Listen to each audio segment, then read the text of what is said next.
Yo yo yo, Street Jean de Vie, KDTV, petite vidéo là pour vous expliquer un peu ce qui se passe avec le 39. Finalement, je devais monter des styles 37 en 19, je ne l'ai pas fait. Deuxième essai, échoué. Non, en fait, les styles 37, le problème c'est qu'à l'arrière, le 10 de large, il est incroyable, mais à l'avant, le déport, il est nul. Je vais vous montrer ça. Donc, du coup, ça m'a un peu dégoûté. Je me suis dit, ouais, en fait, quand tu commences avec des trucs comme ça, t'as quand même beaucoup d'espace, c'est très joli et c'est balèze.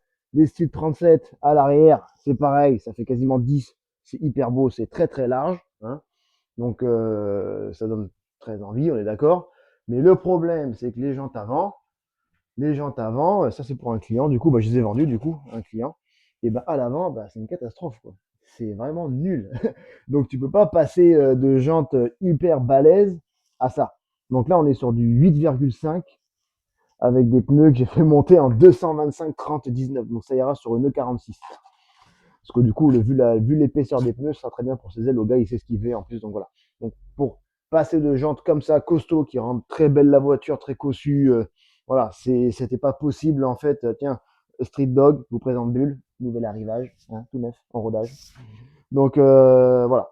Donc là, ça va disparaître. Ça a été réservé. Donc le gars va continuer son achat à partir du mois prochain. Donc elles vont partir dans la foulée. Donc ça va partir sur une autre E39 aussi.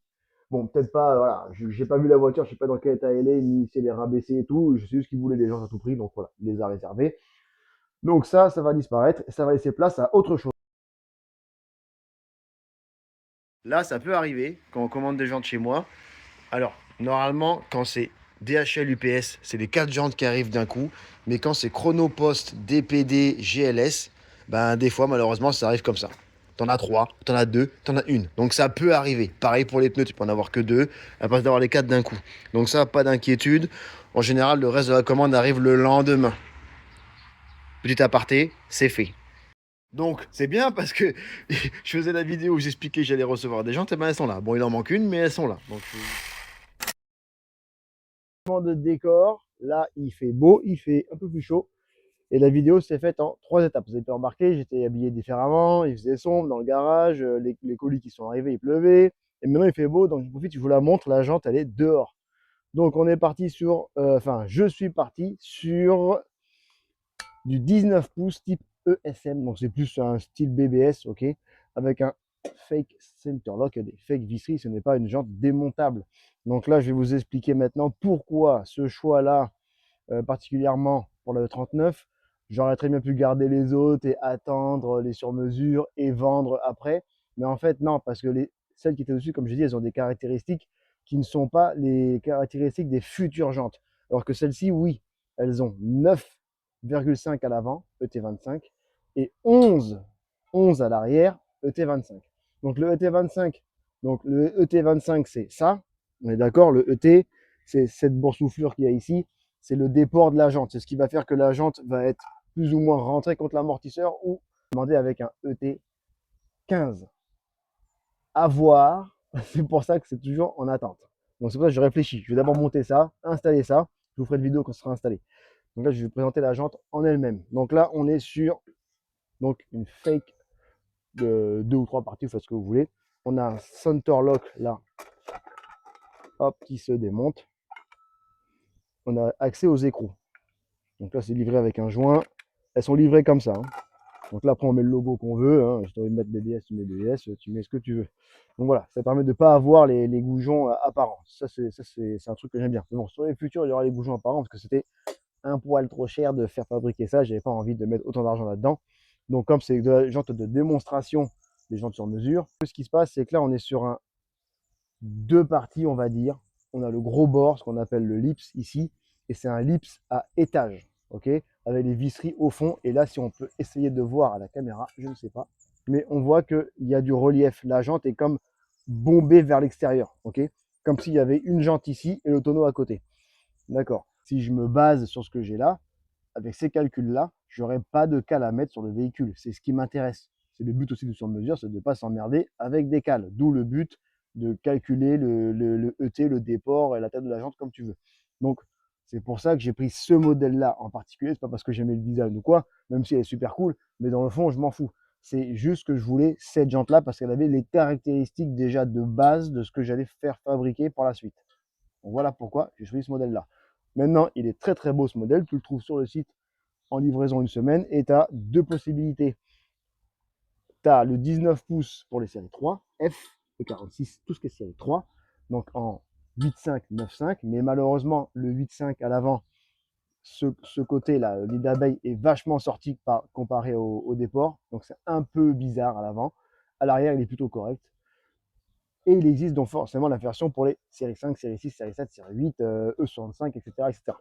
Donc avec ces gros voiles et ces gros déports, donc 9, 9,5 et 11 avec du 13, quasiment 13 cm à l'arrière et 8,4 à l'avant. Donc c'est quand même pour du monobloc, c'est quand même costaud de faire sortir des gros lips comme ça.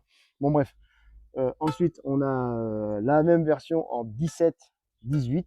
Donc pareil, avec des petites tailles et des... Donc comme j'ai dit, 2,65, 35, 2,65, 30 à l'arrière et 2,25, 35, 19 sur 9,5 pour avoir un beau rendu et un truc qui reste quand même cohérent avec ce que j'avais déjà et pour pas trop être trop tendu non plus parce que j'aime bien le flanc tendu mais j'ai quand même envie, comme la voiture est quand même costaud, j'aime pas que des petites roues quoi, faut que ce soit un peu large quand même, donc bon, on reste sur des tailles assez conséquents et le fait d'avoir des jantes larges, ça va faire un effet visuel assez large malgré que les pneus soient un peu tirés.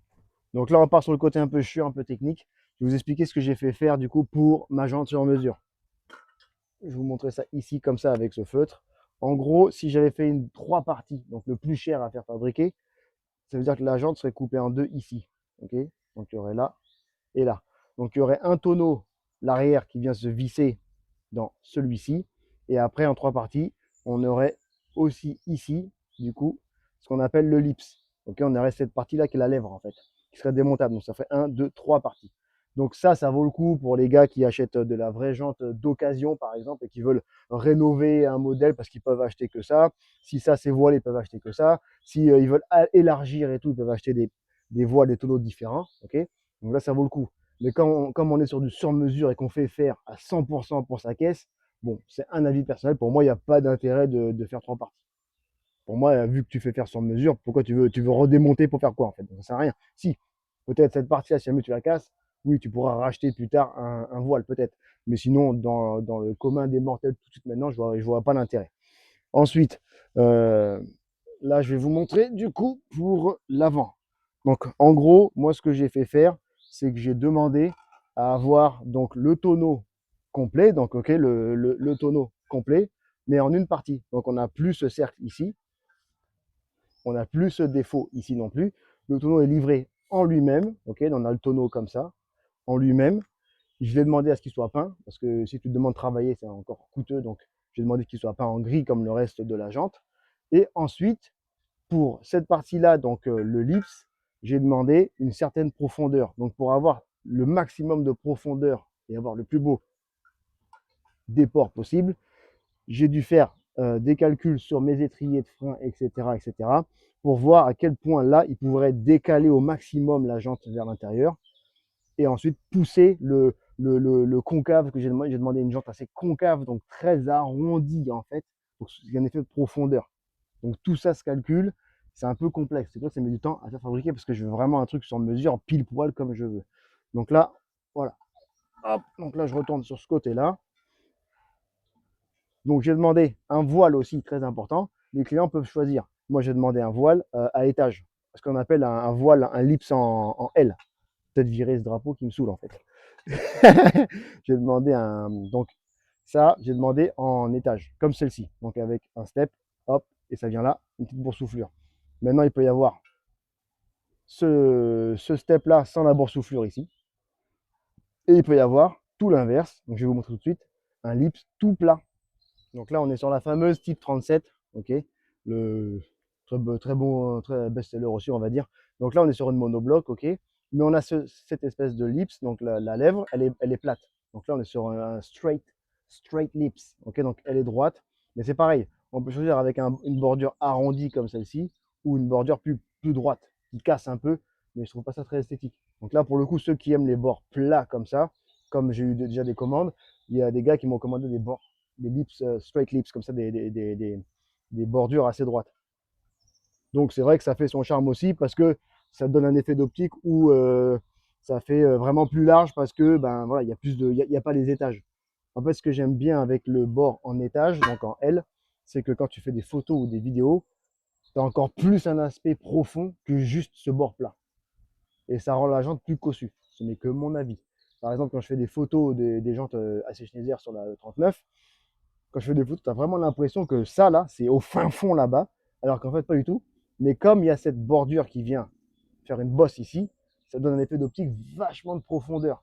Donc, je conseille beaucoup aux clients d'avoir cette bordure. Après, il y en a qui n'aiment pas, qui préfèrent avoir une bordure plate. Donc, sur mes futures jantes, j'ai demandé à avoir le même rendu visuel que celle-ci. C'est-à-dire qu'il n'y aura pas de visserie apparente. Parce que finalement, je trouve que les visseries, je trouve que ça charge un peu trop le reste du design. Elles n'auront pas de visserie, comme je disais, mais elles seront vissées de l'intérieur. Donc, il y aura des vis, mais ici. Donc, ça veut dire que je pourrais présenter au client un autre style de jante avec des vis donc à l'intérieur. Et je trouve ça beaucoup plus joli parce que du coup, on n'est pas pollué par la visserie. Et en plus de ça, il faut savoir que la visserie, bah, quand ça vieillit, bah, la merde, la terre, la poussière de frein, tout se met dedans. Les grains de sable, ça peut rester coincé l'hiver, etc. Donc pour ceux qui roulent évidemment tous les jours, hein, pas ceux qui... Bon, bref, voilà. Donc du coup, c'est vrai que le fait de ne pas avoir cette visserie apparente, ben, ça enlève quand même du nettoyage à faire. Voilà. Surtout que j'ai demandé vraiment un peu dans cet état d'esprit, mais énervé au niveau du bombé et tout. J'ai vraiment travaillé le design qui sera profond ici, bombé comme ça. Enfin bref, ça sera vraiment un modèle pour moi qui sera cool et surtout pas vu sur E39 parce que ça part d'un modèle existant que j'ai demandé à modifier. C'est comme si je partais sur celle-ci, mais je la rendais à ma sauce. Et c'est aussi ça le sur-mesure, c'est de faire un truc à sa sauce. Mais j'ai beaucoup de clients qui ne comprennent pas le concept de sur-mesure et qui me demandent ouais, j'ai une jante d'occasion, tu peux la couper en morceaux, me la refaire. Non, c'est pas du tout ça. On part de zéro, on crée sa jante. Et on part de ça et on dit bah, celle-ci, bah, je veux qu'elle soit démontable, donc on va mettre des visseries ici. Si je veux que ce soit plus large et plus fin, on peut. Si on veut plus de bombées, plus de concave, plus de machin, on peut changer le lips, on peut. C'est ça le sur-mesure. Tu fais ce que tu veux. La seule condition, c'est que au centre, il y aura marqué Street Jant et dans le tonneau à l'arrière gravé Street Jant aussi. Parce que comme ça, ça appartient à la société. C'est voilà, c'est pas de la copie de je ne sais trop quoi. Voilà, on s'inspire de quelque chose, mais comme il y a mon logo dessus, un, je suis protégé, deux, vous êtes protégé aussi. Après, libre à vous quand vous les recevez de mettre le logo que vous voulez au milieu. Après, je m'en fous, ça ne me regarde plus. Mais pour tout ce qui est les paiements, la douane, etc., il faut que ce soit un peu plus, enfin, essayer d'être assez clair sur cette future étape de Street Jant avec Street Jant Forged, Custom Wheel, etc., le changement de jante sur la E39, etc., etc. Et puis ça vous permet aussi de voir que Street Jant va essayer tout le temps d'évoluer et de trouver voilà, les plus belles types réplicas. Maintenant, vous proposez le sur-mesure. Voilà, on essaie de développer un maximum. Il y a un peu plus de pneumatiques que prévu. Je voulais pas du tout en faire. Mais voilà, il y a pas mal de clients qui me demandent avec les pneus, monter, équilibré, livré. Donc tout ça, c'est faisable. Évidemment, ça a certains coûts, mais tout ça est faisable. Donc voilà, Street Jant est en train d'essayer de grandir. Ouais. Les livraisons, c'est un peu long. Parce que entre dans ta tête, choisir, valider, tout comprendre et ensuite vouloir un modèle de jante en particulier, et ben, ça met du temps. Déjà, toi, il faut que tu sois 100% sur le toit, donc là, tu perds du temps. Ensuite, le temps d'avoir les dessins en 3D, des fois, ça peut mettre une semaine, ça peut mettre 15 jours. Après, la fabrication des jantes, c'est minimum 30 à 35 jours. S'il n'y a pas de délai, de retard avec le fabricant, parce qu'il peut y avoir d'autres commandes, voilà, ça prend du temps, c'est chacun son tour, évidemment. Et la livraison, c'est minimum 2 à 3 mois par bateau. Donc forcément, ça fait beaucoup, quoi. Ça peut faire 4 mois. Donc là, je vous dirai avec les premières commandes combien de temps ça a mis. Une monobloc sera plus rapide, 2 parties, 3 parties sera plus long. Voilà. Allez, à plus, ciao, ciao, bang, bang.